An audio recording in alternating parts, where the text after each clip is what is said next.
El Baúl de Pesqueira. Un espacio que enriquece diversos acontecimientos históricos a través de la sonoridad de la radio. Esta es una producción del Departamento de Historia y Antropología en coordinación con Radio Universidad.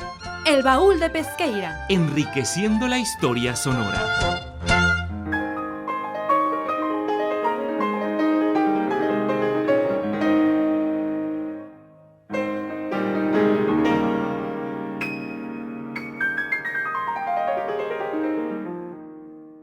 Buenas tardes, Radio Escuchas. Sean bienvenidos y bienvenidas a una emisión más en el programa El Baúl de Pesqueira.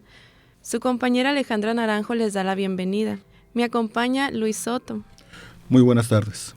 El día de hoy tenemos como invitada a la doctora Elvira Hernández Carballido, de la Universidad Autónoma del Estado de Hidalgo, quien es ponente invitada en el 8º Coloquio Internacional Historia de las Mujeres y de Género en México. Gracias por aceptarnos la entrevista, antes que todo. La maestra nos va a platicar sobre su tema María Luisa Ros, Margarita Michelena y María Elena Ortega, 3 escritoras hidalguenses de plumas bellas y airosas. Bueno, nos gustaría empezar con esta pregunta, pero me interesaría saber antes que todo en qué consiste el trabajo que está realizando, ¿no? Esta ponencia. Pues primero, gracias por la invitación. Es un gusto estar aquí con ustedes en este espacio universitario y sobre todo en la radio, que siempre es tan significativa. Y bueno, como una mujer que vive en el estado de Hidalgo, pues siempre de pronto empiezan a surgir preguntas cuando te hablan de historia y no escuchas nombres femeninos, como que de pronto dices, bueno, ¿dónde están las mujeres? Y de pronto, pues los estudios, pues también la formación y la deformación que vas formando y que te van haciendo a lo largo de tus estudios, pues en mi caso me ha motivado mucho a estar siempre como buscando dónde están las mujeres. Y entonces ya con los estudios que tengo y en el momento en que empecé a trabajar en la Universidad Autónoma del Estado de Hidalgo, pues fue una inquietud que tuve, dónde están las mujeres hidalguenses. No, casi no sé mucho de ellas, tal vez alguna por ahí había aparecido, pero muy, muy transparentes, y alguna gente me decía, no, pues es que no hay mujeres hidalguenses significativas, pero bueno, pues entre la inspiración y la necedad, pues me puse a buscarlas y entonces empecé a encontrarlas. ¿Cómo las busqué? Pues en diccionarios biográficos, en algunas enciclopedias, en libros ya especializados sobre mujeres, pues empezar a ver sus nombres y dónde nació, entonces de pronto Hidalgo, y yo, ya acá la parto. Entonces empecé a ver de esa manera y fue así como empezaron a salir pues en diferentes escenarios políticos, artísticos, culturales, sociales, y dentro de las que más me empezaron a gustar pues fueron las escritoras o las que tenían que ver también con periodismo y con comunicación, que pues es mi formación natural. Entonces son las que me empezaron a llamar la atención y que de pronto me exigían pues narrar más de ellas, porque a todas las que pude juntar, las junté en un libro que se llama Bellas y airosas mujeres en Hidalgo, y son solo rasgos lo que voy contando de muchas de ellas, pero algunas de pronto ya no ocupaban una página, sino 2, 3, 4, y dije, no, su trayectoria me está exigiendo más de ellas, y son las 3 que vine a presentar aquí en el coloquio en donde estoy participando, que es María Luisa Ros, que es Margarita Michelena y María Elena Ortega. Entonces por eso las empecé a trabajar. María Luisa Ros empezó con mi tesis de doctorado porque trabajé a las mujeres periodistas en la Revolución Mexicana, entonces ahí empezó a destacar. Margarita Michelena, que creo que es de las más reconocidas en nuestro país y aún así no se ha trabajado mucho sobre ella. María Elena Ortega es una escritora que vive, que está desarrollando un trabajo importante en Hidalgo, y lo curioso es que cuando empiezas a buscar de ellas, y ya sea con sus familiares o en este caso, por ejemplo, con María Elena Ortega, te dicen, yo no he hecho nada importante, yo no merezco que trabajes algo sobre mí. Tú dices, ¿cómo crees? No. Con Margarita Michelena, su hija, también le tuve un poquito que insistir, que valía la pena recuperar a su mamá, que me diera esa oportunidad. Entonces, de pronto también qué difícil, ¿no? Recuperarlas, pero bueno, estoy en ese trabajo y pues muy contenta vine a participar y a comentar lo que son estas 3 mujeres en nuestro estado, pero también en nuestro país. Muy buenas tardes, doctora. Una pregunta. A partir de que usted ha indagado a estas poetas, ¿cómo ha analizado sus poemas?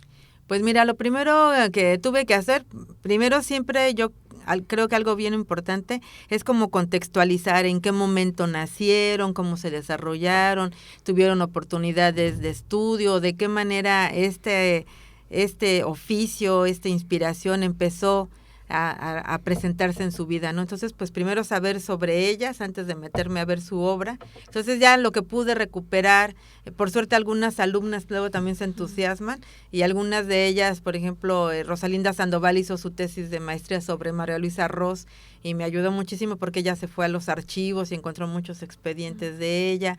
De Margarita Michelena, pues su hija me ayudó bastante para recuperar la obra que ella tenía. Y en el caso de María Elena Ortega, pues gracias a Dios la tengo ahí al lado y entonces ya puedo platicar con ella. Entonces ya después de hacer ese contexto, pues empezar a buscar sus obras, empezarlas a ordenar, porque bueno, algunas de ellas, bueno, hacen poesía, pero también hacían narrativa o hacen periodismo, entonces también tratar de distinguir los discursos, porque es muy diferente hacer poesía a escribir en un periódico, ¿no? Entonces ellas han vivido en esos escenarios, entonces empezar a distinguir los tipos de discurso que ellas estaban manejando, si era narrativo o si era totalmente literario y poético, como podrían ser sus obras, y después de distinguir esos tipos de discursos que ellas manejan, pues yo traté de acercarme más a mujeres investigadoras que ya han hecho este tipo de trabajos. Entonces hay una investigadora que se llama Gloria Prado, que sacó un libro muy bonito sobre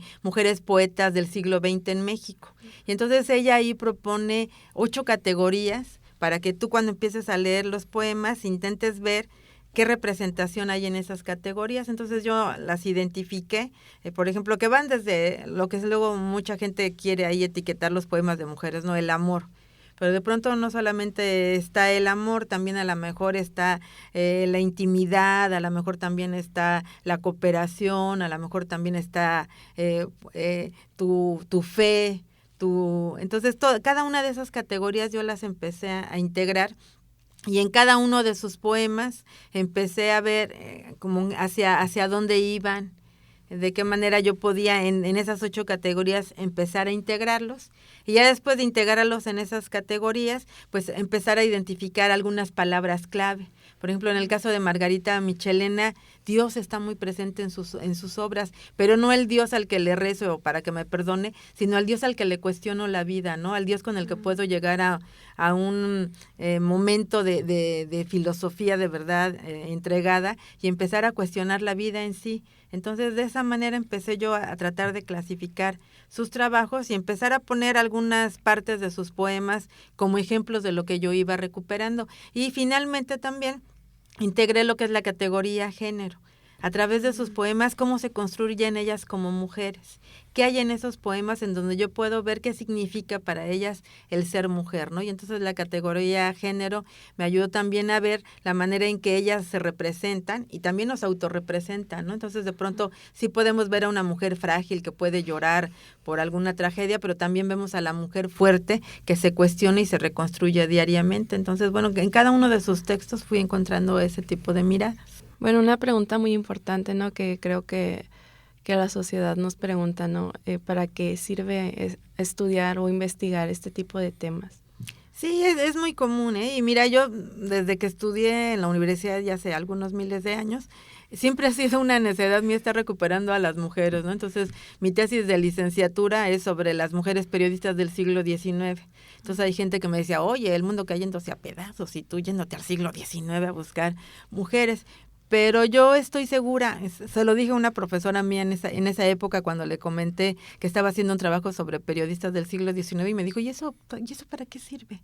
Y claro que sentí un hueco en mi corazón, pero dije, bueno, no me voy a enojar y voy a tratar de responderle a mi maestra con seriedad y sin apasionamientos, ¿no? Y le dije, oiga maestra, pues no sé, mira, aquí en el salón pues habemos 10 compañeras y yo creo que no llegamos de casualidad, que no llegamos nada más porque se nos ocurrió. Yo creo que hay otras mujeres mujeres que nos han estado abriendo las puertas para poder entrar a la universidad, para poder estudiar periodismo en este caso, y yo quiero saber quiénes fueron y quiero saber cómo le hicieron para que lográramos tener estos espacios. Y ya mi profesora dijo, pues podría ser, a ver si sirve de algo. Y bueno, ya que terminé mi tesis, muy orgullosa fui y se la puso ahí en su escritorio y le dije, a ver, maestra, ahí ve. ¡Ay! Dice, malvada, las encontraste. ¿Y qué encontré? Pues encontré esas trayectorias que nos pueden servir de ejemplo y de inspiración, ¿no?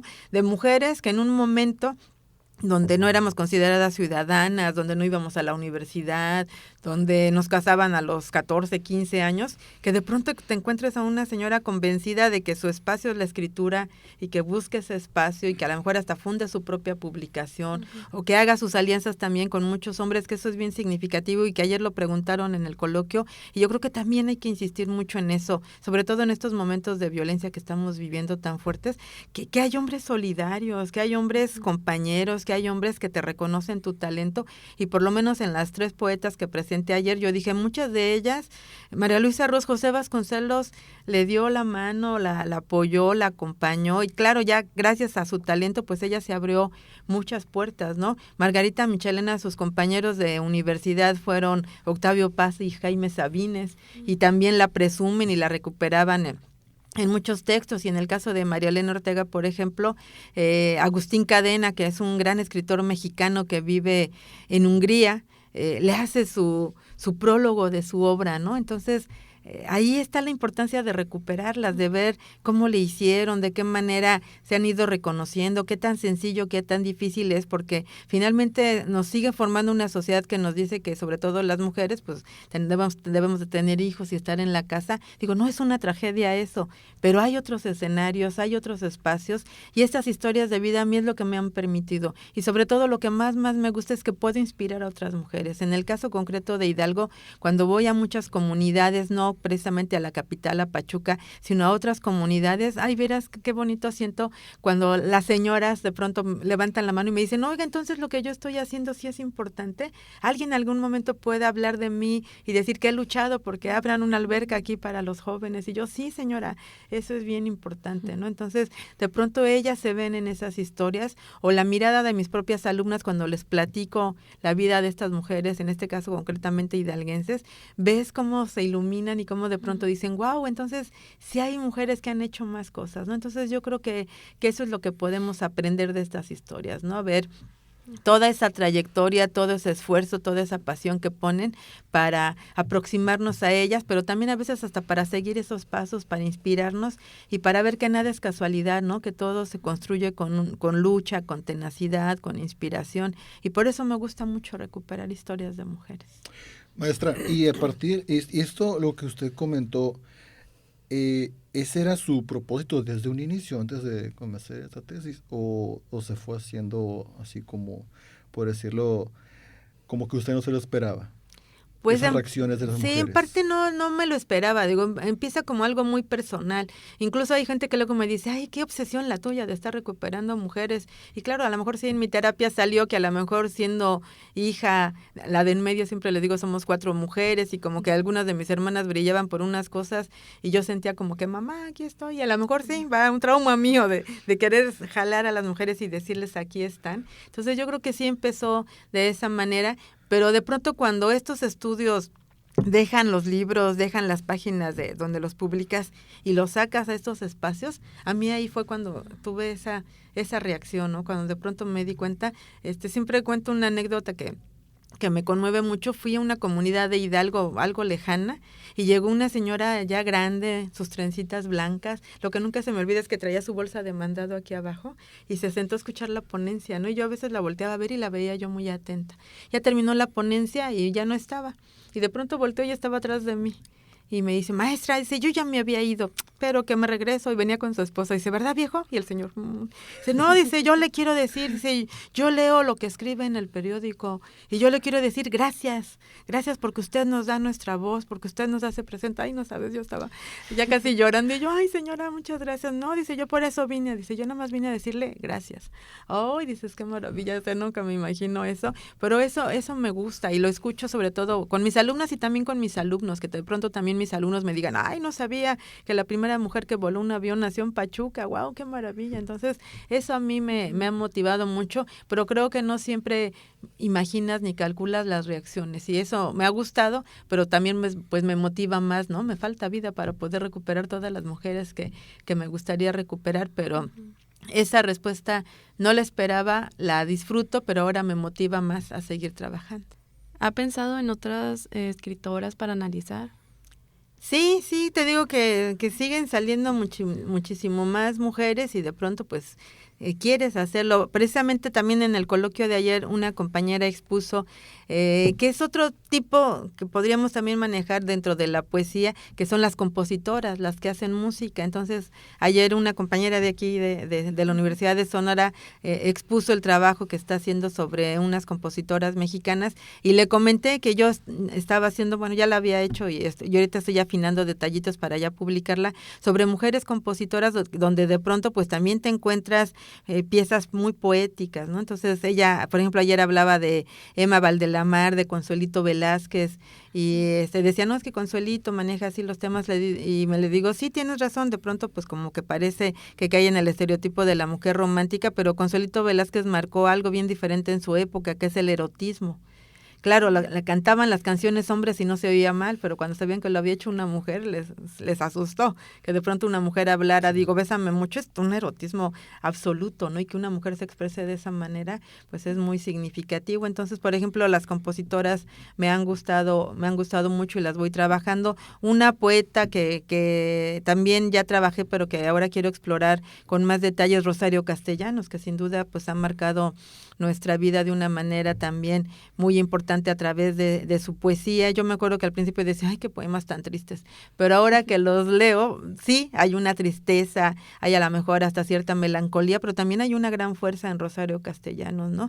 Desde su poema que le escribe a su hijo Gabriel, en donde habla estos conflictos que tenemos las mujeres cuando somos madres, que amamos y también a veces nos caen gordos nuestros hijos, pero que no sabemos decirlo, y que Rosario te lo diga en un poema, dices, qué barbaridad, ¿no? Entonces vas recuperando a muchas de estas mujeres, y algo que ahorita yo también me he propuesto mucho en Hidalgo, estoy participando en muchos talleres como estudiante, como alumna, porque siempre me ha gustado la escritura, pero la literaria sí le tengo mucho respeto, digo, no es que no le tenga el periodismo, pero en el periodismo sí me preparé, entonces ahora participo en muchos talleres y me ha dado mucho gusto ver a chicas jóvenes que están participando, algunas ganando premios importantes. En Hidalgo el más importante es el premio de poesía Efrén Rebolledo y el de narrativa de Ricardo Garibay. Entonces ahorita también tengo esta idea de recuperar a las chicas jóvenes que están llegando con mucha importancia, porque el caso que platicaba ayer de María Elena Ortega, María Elena hasta los 60 años se anima a convertirse en escritora, porque iba a los talleres y solo había hombres, y porque la veían raro,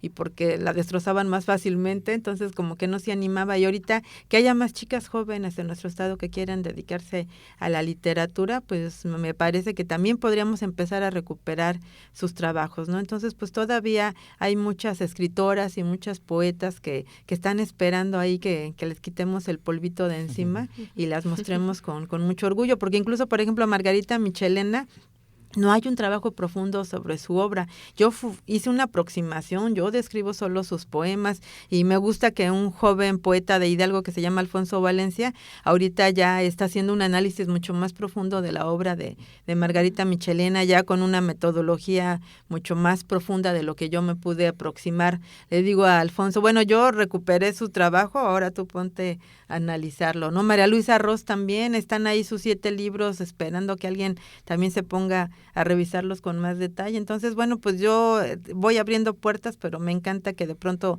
se puedan abrir ventanas y tirar paredes, y que quienes les interesan a estas mujeres, pues las vayan siguiendo y las vayan descubriendo.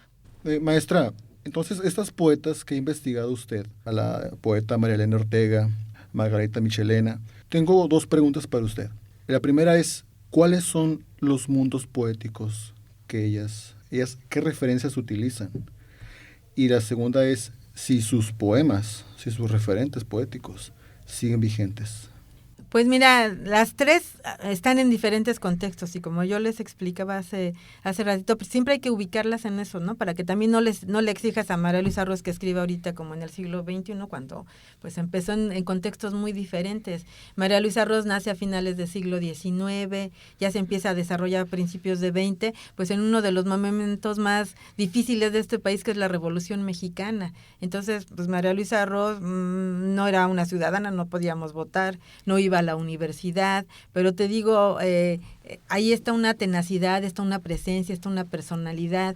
En algunas de sus biografías también comentan que era una mujer muy hermosa, yo lo puedo comprobar con las fotografías, y que también eso le pudo ayudar a que algunos poetas, algunos intelectuales la vieran interesada y le dijeran que se aproximara. ¿Y qué empieza ella a escribir? Pues sí, empezamos con esos poemas de amor, con esos poemas en donde suspiramos por algo o por alguien, pero de pronto pues María Luisa Ross empieza a ver que no solamente el amor puede ser la inspiración de las mujeres. Entonces ella, por ejemplo, también como maestra que se formó, pues de pronto empieza a ver la necesidad de un país que está en una revolución y que necesita transformarse. Entonces también de pronto en su escritura y en sus textos ella se empieza a preguntar y a cuestionar pues cuestiones de justicia, de igualdad, de libertad. Entonces también en sus textos vamos a empezar a ver esa manera en que ella se empieza a transformar, porque de esa manera pues ella se expresa. Y claro, después ya como el grupo de los intelectuales de la Revolución Mexicana, como la primera mujer que queda precisamente al frente de una estación de radio en nuestro país, que ahora es Radio Educación, pues también de esa manera ella se va a transformar, y entonces de pronto también sus textos van a tener una mirada mucho más optimista, una mirada en donde va a ver a mujeres fuertes, que en cierta manera ella lo fue, y que a través de sus textos lo vamos a observar. Con Margarita Michelena pues es otro contexto bien diferente, ¿no? Porque Margarita Michelena nace en Hidalgo, se desarrolla en Pachuca, y digo, mi estado es uno de los estados más pobres de este país, entonces no hay oportunidades en los espacios universitarios, y Margarita se tiene que ir a la Ciudad de México a estudiar lo que ella ya siente que es su vocación, que es la escritura, ¿no? En uno de sus poemas ella dice que un tío le lee un poema cuando ella tenía 5 o 6 años, y ella dice, este es mi mundo, eso es como yo me quiero expresar, y empieza ella a escribir, y empieza a enfrentarse pues a ciertas situaciones muy diferentes a las que vivió María Luisa Ross, y por eso también Margarita va a escribir de otra manera. Desde que su papá le dice, no, ¿cómo crees? Las mujeres no pueden ser poetas, y tú eres mujer y no puedes vivir de eso, ¿no? Su apellido de Margarita, el apellido de su papá es Chillón, y decía Margarita, no, pues no voy a poder ser poeta, ¿sí? Margarita Chillón, van a decir como siempre las poetas, a llorar y a decir que sufren mucho, ¿no? Entonces, bueno, se va a dejar el Michelena. Pero ves cómo los contextos van influyendo. Y claro, también algo que va a marcar mucho a Margarita Michelena es que le encantan los idiomas, estudia francés y se pone a traducir a Baudelaire y la influye totalmente. Entonces su poesía de Margarita Michelena no es la que está suspirando por el amor, es la que se empieza a cuestionar la vida, la que se pregunta desde quién es Dios, cuál es nuestra fe, cuáles son nuestros valores, y su poesía es muy profunda. De verdad, la gente que la empieza a escuchar, te digo, este joven Alfonso Valencia, que ahorita está terminando su doctorado en letras, cuando escuchó los poemas que yo leí, dijo, oh, no había yo leído con atención a Margarita. Margarita es mucho más allá. Te digo que en una entrevista a un analista mexicano, periodista, que ahorita recordaré su nombre, él dijo, después de Sor Juana viene Margarita Michelena en la profundidad de su obra. Y hay gente que dice, ay, no es cierto, Margarita solo escribió 6 libros. Y la misma Margarita dice, yo me vacié tanto que ya en el 6º dije, yo aquí me quedo, o sea, yo ya no puedo dar más, ¿no? Entonces, ves los contextos como son diferentes. Uh-huh. Y en el caso de María Elena Ortega, que curiosamente es la más joven de todas ellas, pues también sigues viendo una estructura patriarcal muy complicada, ¿no? Entonces, María Elena, hasta que se jubila, hasta que cumple los 60 años y dice, ¿yo ahora qué hago con mi vida?, se da cuenta que la escritura es su vida, ¿no? Entonces, pues son esas diferencias, ¿no? Acaba de integrarse con nosotros la maestra Silvia García Puga. Bueno, muchas gracias, bienvenida. Gracias. Bienvenida, doctora. Es evidente que la poesía, como estructuradora de símbolos, ¿verdad?, puede ser más impactante a veces que un discurso político o que un discurso académico.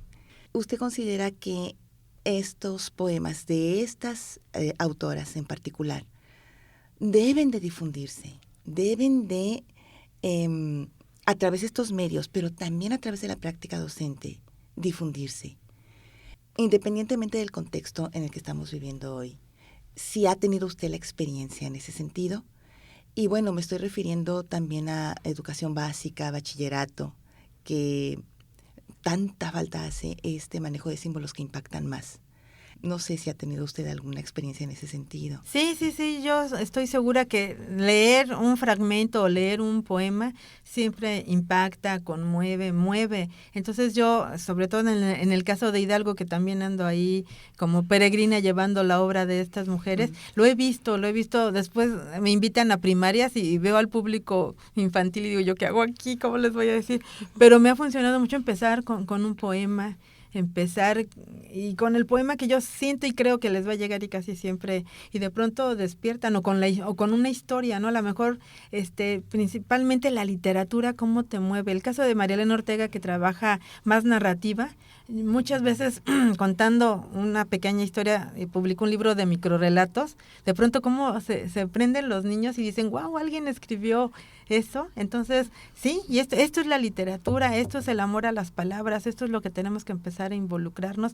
Entonces, con ellas tres me ha pasado en diferentes escenarios que leyendo uno de sus poemas, leyendo algunos de sus textos, incluso periodísticos, pueden llamar la atención, pero sin duda la poesía es una fuerza mágica que envuelve a cualquier persona, y desde los niños de primaria que yo he conocido hasta estos jóvenes de doctorado. Yo me acuerdo mucho de este joven que te digo, Alfonso Valencia, cuando leí un fragmento de Michelena, cómo se le iluminó la cara, y estaba sentado junto a mí porque él también iba a hablar, pero de pronto volteó a ver al público y también todos con el aire ahí suspendido, y te dices, wow, qué fuerza de la poesía. Pasa el tiempo y cuando es una poesía escrita con esa alma y con esa inspiración, siempre va a impactar, y en el caso de ellas tres lo he comprobado constantemente. Pues muchas gracias por aceptar nuestra entrevista. No, gracias a ustedes, muchas gracias y un gran gusto estar aquí. Muchas gracias. Muy amable, muy generosa. Le agradecemos mucho, doctora, la entrevista,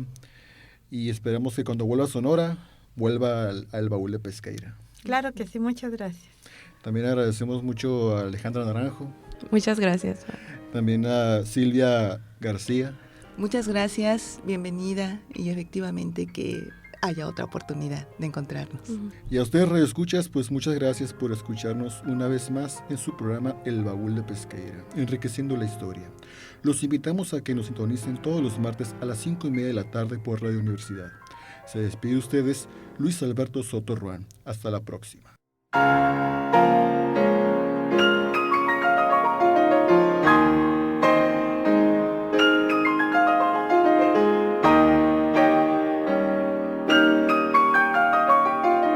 Por hoy, el Baúl de Pesqueira ha cerrado un programa más. Te invitamos a escuchar un encuentro entre el pasado y el presente de Sonora en la próxima emisión. Esta fue una producción del Departamento de Historia y Antropología en coordinación con Radio Universidad. El Baúl de Pesqueira. Enriqueciendo la historia sonora.